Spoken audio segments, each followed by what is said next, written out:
Je suis content d'entendre M. de Sénarclan vanter les mérites des zones de développement, puisque la droite s'efforce de bloquer systématiquement les déclassements en zones de développement, ce qui occasionne des milliers d'appartements qui sont bloqués pour des raisons un peu obscures pour le coup. Maintenant, j'aimerais quand même recentrer le débat. Quand on parle de logement, il faut quand même parler de la pénurie aiguë du logement. Et ça veut dire, je l'ai déjà dit, qu'il faut construire pour répondre aux besoins de la population. Monsieur Sénarclan, je crois, ne fait pas très envie quand il dit qu'il suffit d'économiser 20 ans pour pouvoir acheter un 4 pièces. Je pense que concrètement, les gens ont besoin de vivre, ont besoin d'un logement digne.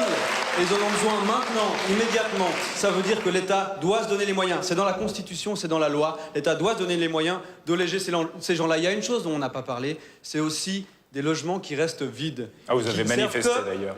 Évidemment, j'ai manifesté la contre, mais qui ne servent que les intérêts immobiliers dont M. Zacharias ici est un illustre représentant. Et ces logements, eh bien, la loi Genevoise permet de les exproprier pour les mettre à disposition de la population. Simplement partant du constat qu'en période de crise, il faut appliquer des mesures fortes, et c'est ce que nous réclamons avec Ensemble à gauche. Monsieur Fontana.